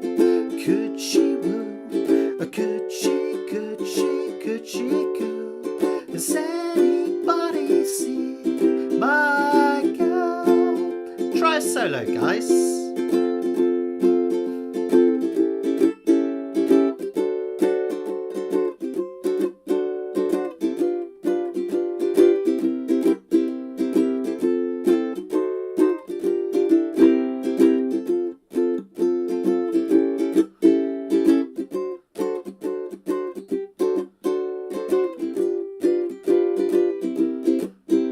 Now everyone come back in on the chorus. Now if you run into a 5'2", covered with fur, diamond rings and all those things, bet your life it isn't her. But could she love? Could she woo? Or could she coo? Has anybody seen my... Again. Has anybody seen my... Has anybody seen my girl? Sorry, that's a bit high for me at the end. You can see why I normally do that in the key of C. But isn't it nice in the key of F? It gives you something different. You know, you probably heard loads of people play that in the key of C. Just something nice, isn't it? Now, you might notice at the top of this sheet of paper that it says 5'2" and Please Don't Talk About Me. And this is how formulaic these pieces are. These are just two examples. I could have given you more of exactly the same chords but with a different song. We can play exactly what we just did, but I'll sing a different thing over the top and we'll get a different song. It's magic. Oh my gosh, that's cold. Sorry, I just needed something for my throat. Okay, right. So in your sheets, if you go a couple, just one forward actually, you'll notice the right hand page, we have Please Don't Talk About Me when I'm gone. Now there's some things you could do to this to make it more interesting, to make it slightly different from 5'2" if you wanted. One of my favourites is to kind of add a pick pattern. I'll quite often do. So this one, if you want to have a go, I think this is the one that Phil taught us at the winter retreat, if anyone was there. I think you were at that one, weren't you, Peter? So what you can do with this picking pattern, if you fancy giving it a go, is you'll touch the G string. I'm choosing an F chord with your thumb. Then I just ping the A string. So I got, that's the start of it, just the G string and A string. And then I just do a little roll. And it doesn't even really matter which strings you hit here. I like to do C string, E string, G string, A string. And you get this kind of...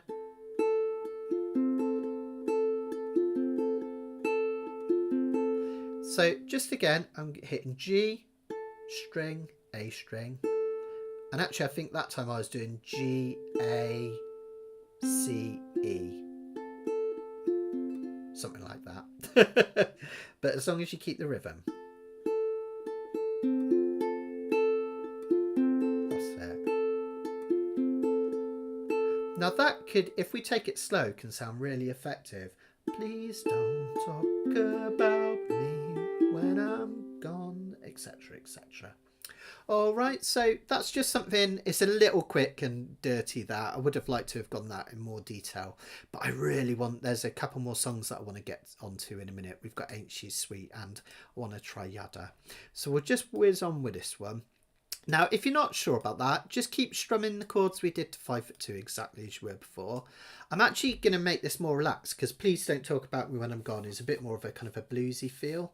So I'm going to slow the tempo down for this, which will be good for anyone that was struggling with those switches. You'll get it in Drani, just loads of practice to get that switch. You will get it, I absolutely promise. Okay, let's have a look then. So same song, same chords, different words. Let's give it a go.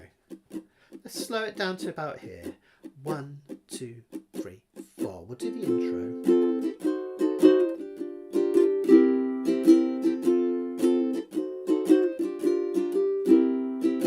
Please don't talk about me when I'm gone, honey.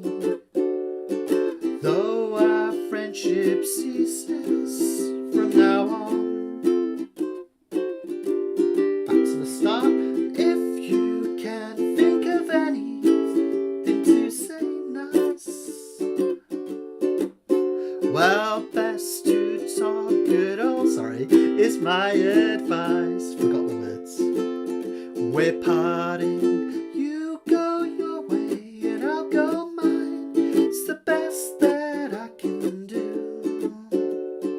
Give a kiss and I hope it brings lots of love to you. 2, 3, 4. Makes no difference how I carry on, honey. Please don't talk about me when I'm gone. Try a solo, guys.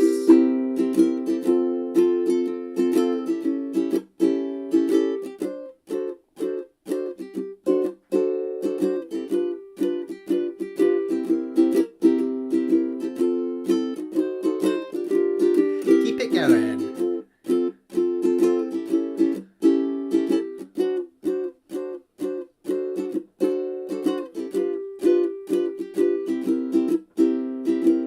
Everyone back in on a chorus. You go your way and I'll go mine. It's the best that we can do. Give a kiss, I hope it brings lots of love to you. Makes no difference how I carry on, honey. Let's repeat. Please don't talk about me again. Please don't talk about me. One more time. Please don't talk about me when I'm gone. How cool is that? Same 2 songs, exactly the same chords. Don't have to change nada. Exactly the same thing. So kind of fascinating that how George Gershwin's I Got Rhythm came to kind of spawn all these other songs. You know, there's only so many chord progressions in the world, isn't there? And when things became popular, people kind of recognised the need to steal them. Still happens today. I mean, you get Ed Sheeran's been told off many times, hasn't he, for stealing people's chord progressions. And, you know, is he kinda, maybe? He's copying chord progressions that go back perhaps 100 years, so is everyone else. Anyway, I'm going to shut up and show you something really cool. Let me know how you got on with that one. It always takes a while for the comments to update, so I'm going to hang around just a minute, see if you've got any questions. Let me know how you got on with that.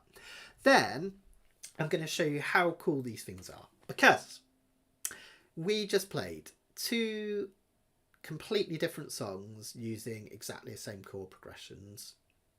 Now what we're going to do is we're going to take the diminished jazz vamp progression, that thing we're playing as an intro, and we're going to turn that into a whole song. In fact, we're going to turn that into 2 songs. This is Ain't She Sweet, an absolute classic. A lot of people know this from on the Beatles anthology. It's a really nice scene with George Harrison, Ringo Starr and Paul McCartney all sat on a picnic blanket. And I think it's in George's Esher residence, where he was really into his gardening. He's got his beautiful landscape gardens. And they play Ain't She Sweet. I'm singing in the wrong key, but yeah, they play Ain't She Sweet, right? Ain't she sweet? See her walking down the street. Now I ask you very confidentially, ain't she sweet? And that song is entirely based on stuff we've already done tonight, which is really, really cool.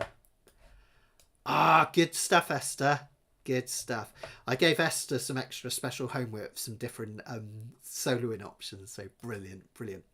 Okay, right then. So let's have a look at what is going on in this song. So the start of Ain't She Sweet is literally just that jazz vamp that we did twice. So F, I'll come in close, Cam. Do F. Then the diminished. Remember, get that little finger down first. G minor 7 goes right back to Honeysuckle Rose, right? Then you do it again.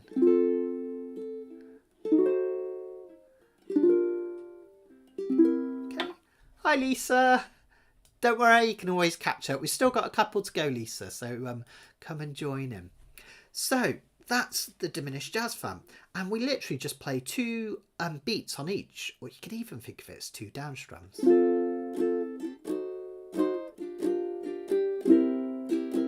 Ain't she sweet? Do it again.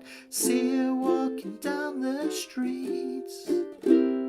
Now the next bit gets really cool because the next few chords are the chord progression from 5 for 2 Eyes of Blue, and I Got Rhythm, and Please Don't Talk About Me Anymore. It's just this time they happen quicker. Look, we've got that F to A7, go around the circle of fifths, coming back to G7 to C7, F. They're even played in the same proportion to each other, so notice that D7 is longer. F, A7, hang on this one for a whole measure. G7, C7, and F. So that's the verse to Ain't She Sweet. It's stuff we've already done. And again, I know I get excited and I get up and down and I jump. It's probably why my blood pressure's so high. I get really excited by this stuff because if you can learn this stuff by rote, you can play all these songs on stage without even having to think about it, and it's magic. It makes you a better uke player. It means you can play with other people and you can really astound them because you can play stuff by ear. And they're like, what? How did you do that? And in there you're thinking, oh, I'm just going backwards around the circle of fifths. Okay, so let's put that verse together really slowly. I'll do it slow motion on close cam. Okay, come in after 4, a slow 4. 1, 2, 3, 4. F, diminished, G minor 7, C7. Do that again. And then we've got 5 for 2, but quicker. F, A7, D7, stay on it. G7, C7. We've got 2 Karens and 2 Lisas tonight. Love it. Let's try that one more time. I'll do it with the words this time, nice and slow. Oh, I need my words. I think I know this one off by heart as well, actually, but let me just have a look. There they are. 2, 3, 4. Ain't she sweet? See her walking down the street. Now I ask you very confidentially, ain't she sweet? It's cool, right? Let's choose that again. 2, 3, 4. Ain't she nice? Look her over once or twice. Now I ask you very confidentially, ain't she nice? Cool, huh? It's called combinations we already knew. We already know. Now, some of you might think that second chord sounds a bit funny. I like it like that, and that's how what's his name? My brain has gone completely dead tonight. I don't know why, guys. Sorry, I've been, like I say, I've been a bit unwell. I think it's quitting on me. Clarinetist, super famous, not Artie Shaw, the other one, who had the big band and travelled the country, and when he got to California, they were super famous. Oh my goodness. Anyway, when he plays this, he uses the diminished chord we're using. But you can actually substitute it. Instead of playing an F sharp diminished, you can substitute that for an F diminished. So instead of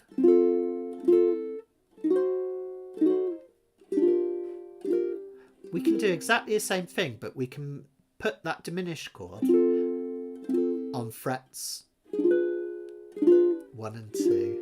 And it gives it a slightly different feel. Ain't she sweet?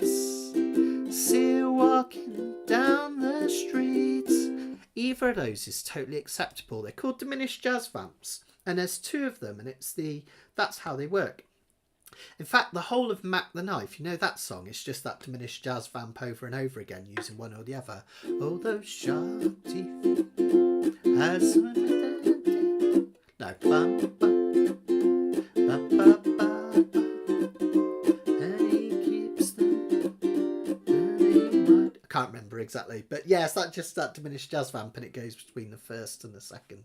So have an experiment with that. You could use this one here rather than this one here. Now in the chorus we've got something different happening this one. We're basically playing around with the 4 chord.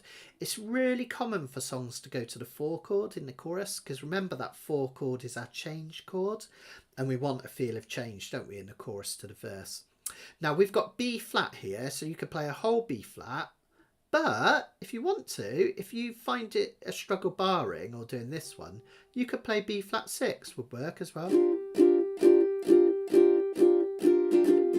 And then it goes to the 1 chord. Then we have the 4 chord again. Then we have the 5 chord.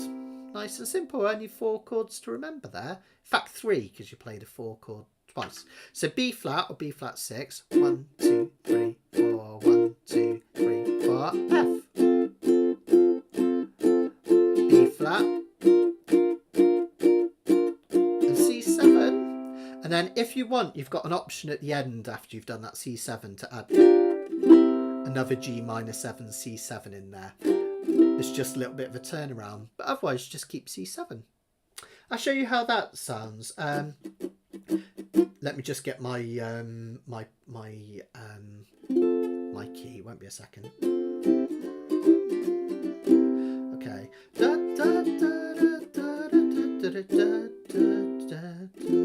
So this bit, just cast an eye in her direction.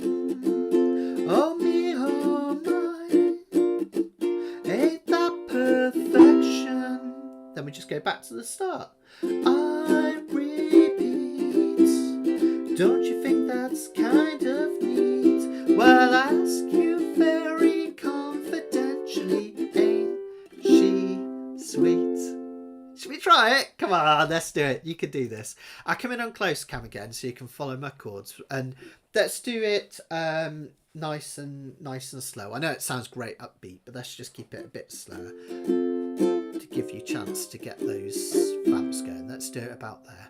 Okay, so we can do A, B, A. Then we're going to do A, B, A, and you can do a solo. Then we'll do A, B, A one more time. Yeah, let's do it.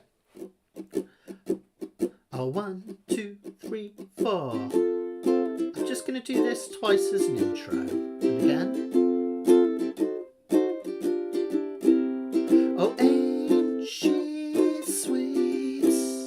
See her walking down the street. Now I ask you very confidentially, ain't she sweet? Go again. Ain't she nice? Look her over once or twice. Now I ask you very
done, guys. Just hands. There we go.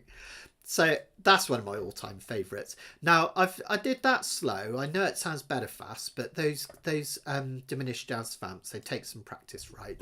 I like it about kind of, ain't she sweet, see walking down the street now as you. I like it about there, but that's really hard if you've not got used to those diminished jazz vamps.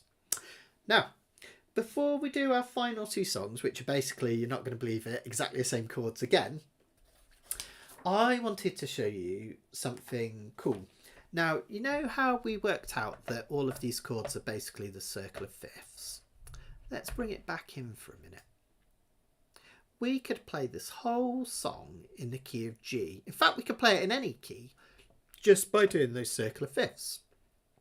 So we've got the 1 sharp diminished 7, etc., as we were before.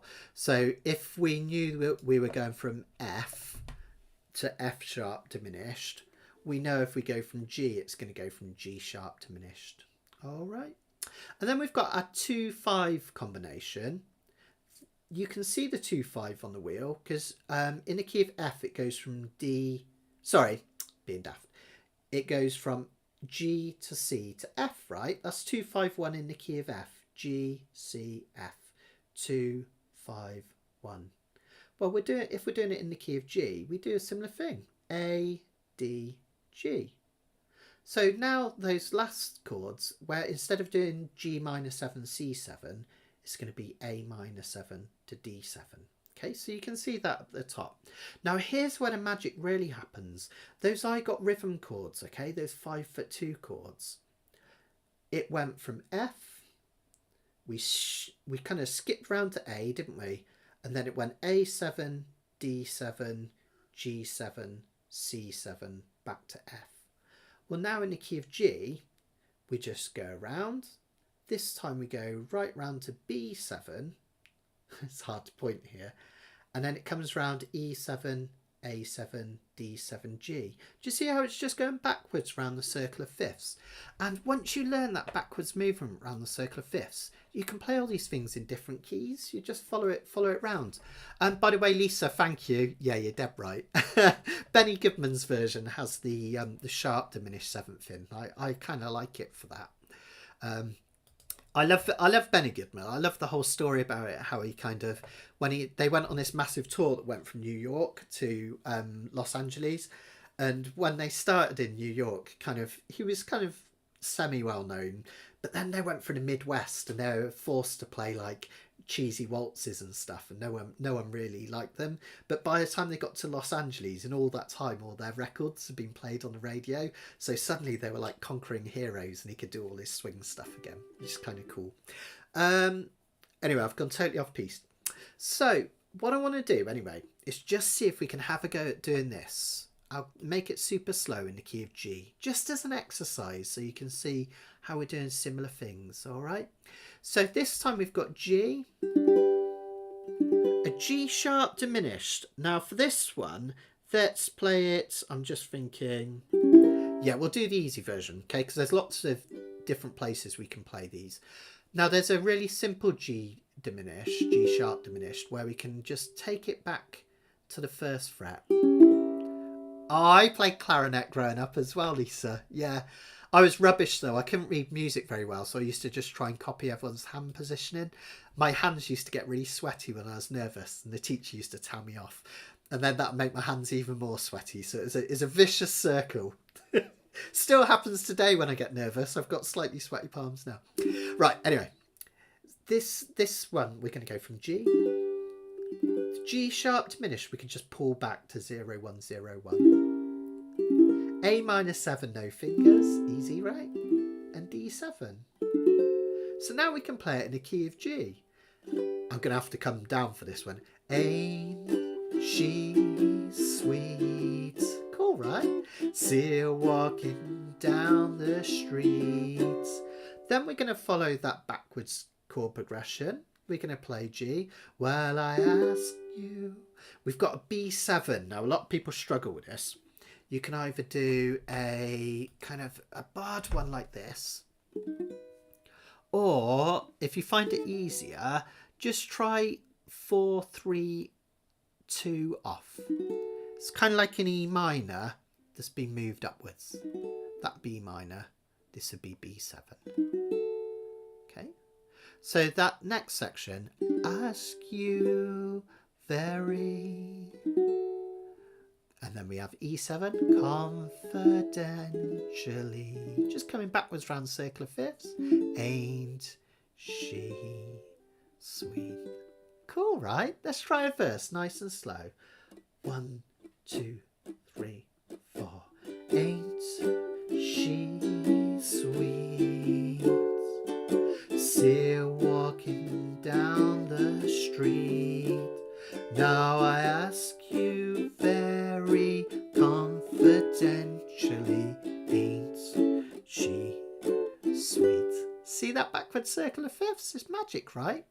For the B section, just let me show you the chords. We're just going a step up from where we were. So Sid just cast an eye, change chord, in her direction, back to the 1 chord, you're home. Change chord, oh me, oh my. And then the 5 chord adds the tension, D7, ain't that perfection.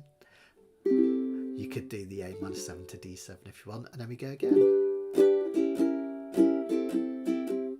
So let's try it. Let's try like the most laid back Ain't She Sweet ever. We'll go really slowly. Follow my lead. 1, 2. Don't worry about soloing. This is just for fun. 2, 3, 4. Ain't she sweet? See her walking down the street. Now I ask you very confidentially, ain't she sweet? Go again. Ain't she nice? Look her over once or twice. Now I ask you very confidentially, ain't she nice? Just cast an eye in her direction. Oh me, oh my, ain't that perfection? Back to the top. Well, don't you think that's neat? Don't you think it's kind of neat? Now I ask you very confidentially, ain't she sweet? There we go. Well done. Magic, right? You can do it in two different keys. Now I realised I've been really jabbering on tonight, and there is another one that's just super whiz through this because it's really simple. Just let me show it you, and then you can take it away and have a go at home if you want to. Let me know how you got on with that, guys. So yeah, cool. Here we go. I've totally missed the conversation about pretzels. Anyway, it's quite misogynist, that song, isn't it? By the way, a lot of these songs were quite misogynist back in the day, weren't they? It's very kind of objectifying women, which I'm not into, but it's a classic, isn't it? Right. Let's finish off now with Yada, which is really, really daft. I'll have to do this quickly because I want to answer questions at the end. But we have exactly the same principle of stuff going on that we've had before. All right.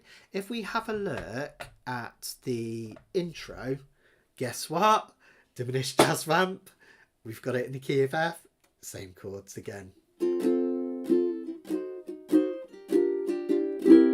it again. Now, the chords to Yada are, guess what? Backwards around the circle of fifths. Yada, D7, Yada, D7 leads to G7, Yada, Yada leads to C7, Shing, Shing leads to F. Then the next time we do it a bit longer, basically. Yada, Yada leads to G7, Yada, Yada, Shing, Shing, Shing. Backwards around circle of fifths, rhythm changes. Amazing, right? Now the B section is your diminished jazz vamp. It's a funny bit of melody. It's so soothing and appealing to me. Then we do the A section again.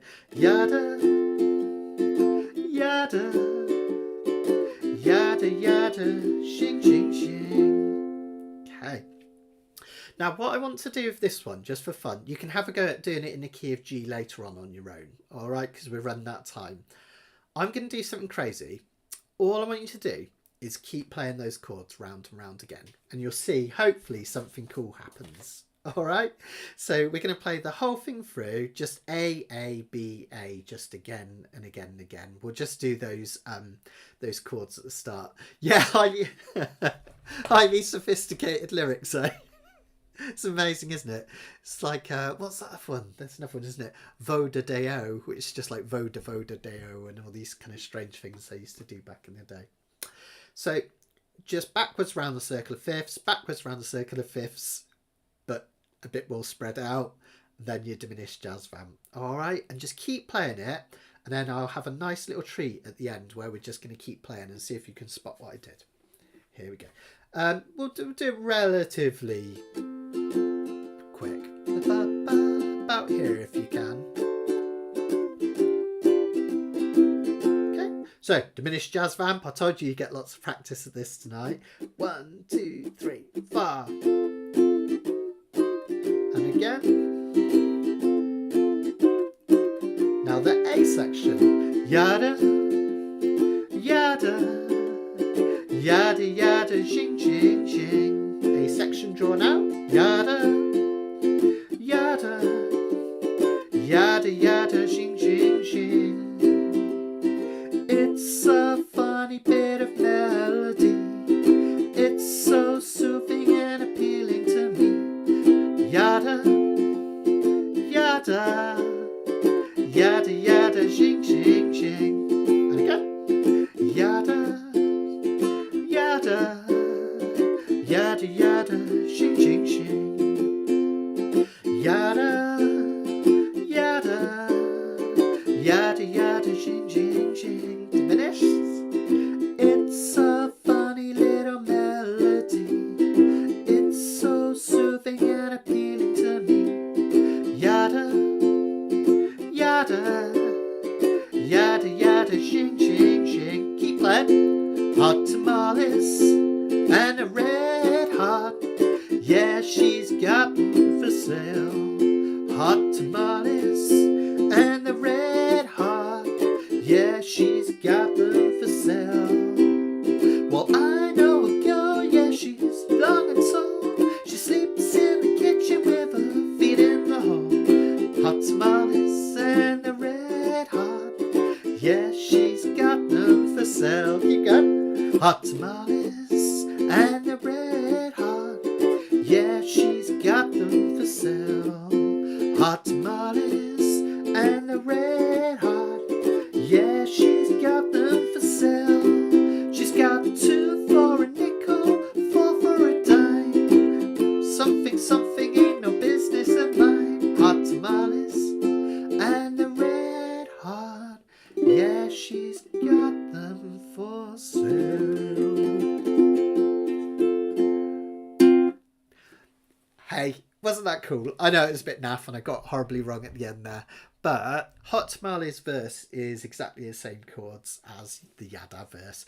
The chorus is slightly different, but amazingly, it kind of fits. I know a girl, she's long and tall. She sleeps in the kitchen with her feet in the hole.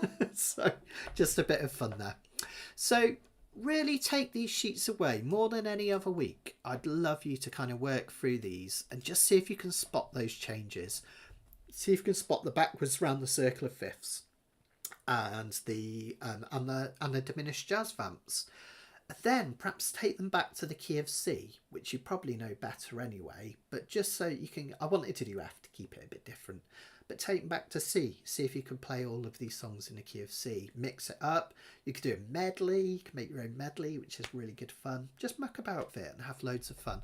I really hope that is enlightening, because I think this circle of fifths is so powerful once you get it. I just think it can be a real amazing tool. What I love to do to my students is get them to practice all of the diminished seventh, not diminished seventh, all of the dominant sevenths. That just means like C7, G7, D7. Practice them all the way around the circle of fifths, even including like C sharp 7 and stuff.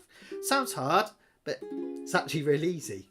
And then you can play on any key, which is really empowering. Okay, well, I'm going to stick around for another 10 minutes or so. I know that was a bit manic at the end, but I really wanted to get through those and show you how kind of interesting I think they can be. So I hope that was useful for you all. Oh, excuse me. Last bit again, so I always forget to say it. If anyone's feeling generous and they want to tip me, I've got my PayPal account there, paypal.me/ukeroom, or there's the links in the description where you can buy me a virtual cup of coffee or a virtual high five. And it's really helping me. It's basically allowing me to do a lot more YouTube stuff, so all these live events and like the indie ukulele and stuff like that. So thank you to everyone that has contributed so far. This last month especially, you guys have been super generous, and in fact you blow me away a bit, and it's allowed me to come in and do these things, so thank you. I really appreciate it. So thank you guys, and thanks to Esther for all her help with the sheets. You'll notice that she put the chords a little bit bigger. The reason that me and Esther, we don't put the chords in, really big bold letters, is I still want you to think in terms of those Nashville numbers, right? The 1, the 4 and the 5, etc. Because that means you can do this in any key. And similarly with this backwards around the circle of fifths things, sometimes if you just put the chords in big and the numerals, you kind of think of it the other way around. So that's why they're like that. But Esther made them a little bit bigger to help everyone this week. So I hope you found that useful. Cheers, guys. No worries. Take care. If anyone's watching it, how are Wales getting on in the football? Are they doing as well as England did? Oh, who knows? Thanks for putting up with me tonight, guys. I'm still a little bit coming back to my full power. I'm still a bit below par, but I've got a few more meetings with doctors this week, so I'm hoping they're going to sort me out and I'll be like good to go. We're going to carry on with these Kanikapilas right through to Christmas now. I'm going to probably do the last one. I think will be about December the 11th, I think, is the last one. For anyone that's still here, I forgot to mention this at the start. We're going to do I want to do a very special Christmas special for you.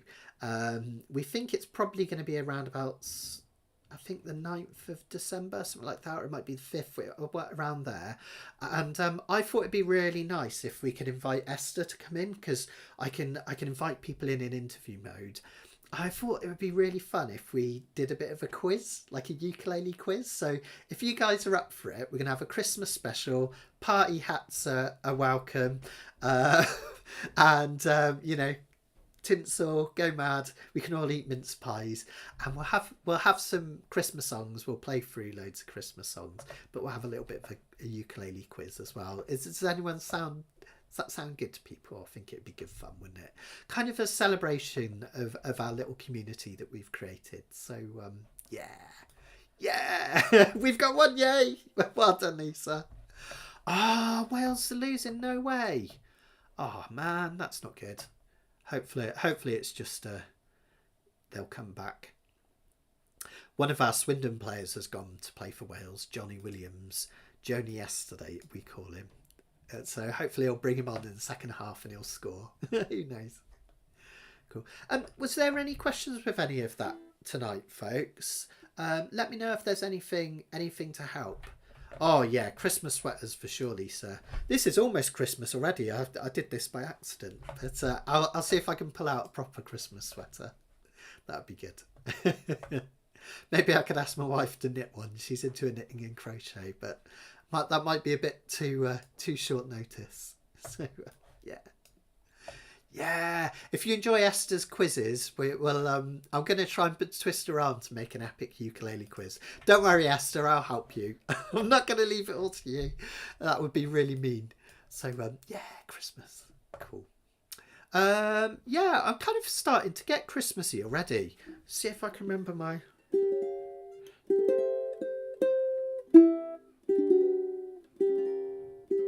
No, I can't remember it. I was working out, normally every year I do my Christmas Time Is Here from Charlie Brown. But I can't remember the chords, where it goes from there. Something like that. But yeah, we'll have some good ones. I might do my Twinkle Twinkle, my Silent Night tutorial as well, with a few extra bells and whistles I did this year, because people seemed to really like that last year. Maybe we'll have a new Christmas song, so that'd be fun, wouldn't it? Yeah. Cool. There we go. So we're back to normal now, guys. So we will be back next week, just to let you know. I know we had the break last week. If you're ever not sure, because I think last week caught a couple of people out from what I could tell from my correspondence. If you're ever not sure, just have a look on the Facebook page and on my website, and you can check out if we've got Kanikapila. But I'm running through until Christmas holidays, so we'll be every week for the next few weeks, which will be good. So, you can find something, Esther. Yeah, let's do Snowfall. That'd be nice. Thanks, Esther. I'm trying to if I can remember it.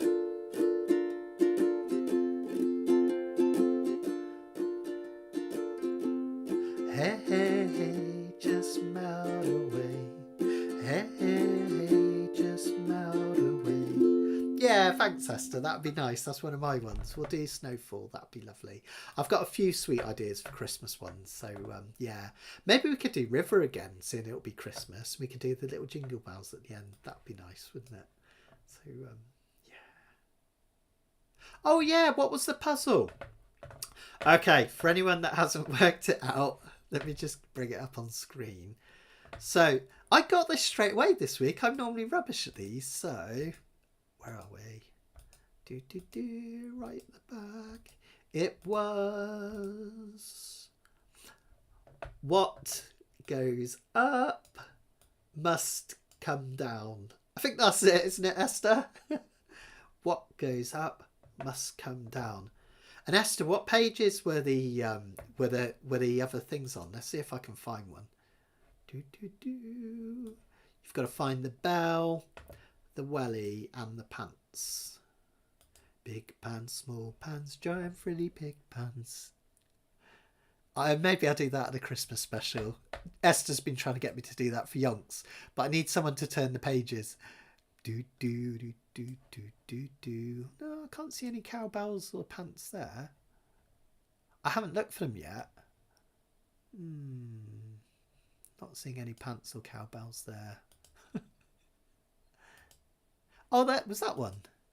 Oh no, that's something on my screen. Esther, you've hidden these well. I can't find any. Weren't the bees cute? I give up. My screen's too small. Did anyone else find them? I can't see it on my screen. It's too small.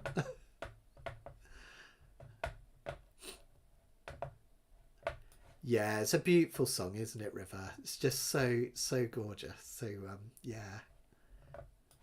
I don't know if I've got... Esther sent me a copy of Pants, so I'd have one in the shop to do it. Big pants, small pants, giant frilly pig pants. Can't remember. Black pants, white pants, 1, 2, 3. There you go. That's your preview. It's very accomplished. CF and G7, I think, was the whole song. Pretty much every song I did for Bounce and Rhyme and Storytime was CF and G7, but it got them all singing. That's the important thing. So, yeah, cool. Right, I think I'm going to nip off, guys, and see if I can catch the end of the Wales match. I had the afternoon off. It was really naughty. I normally have so much to do on Monday. But I thought my accounts can wait for a week. I'm gonna watch the England match, and I thought it'd be really boring. And then we won 6-2, so it was quite exciting in the end. So that was good. I was saying earlier, it's kind of like the most relaxed I think I've ever been at a football match because it was like so obvious that we're going to win it. It's just bizarre. But yeah. Oh, here we go. Here are your answers before I go. So the bell is in Alexander's ragtime band. The pants are hidden in the bees in honeysuckle rose, and the welly is on the giraffe's foot. Oh, that's so cool! You put it on the giraffe's foot. That makes sense. All right, guys, I'm gonna love you and leave you. So last little bit, just because I always forget to say things. If you can, come and join me this Wednesday. Where we're going to work out how to take really short arrangements and make them way more interesting and much longer. And we're going to have a really cool, really brilliant freight train.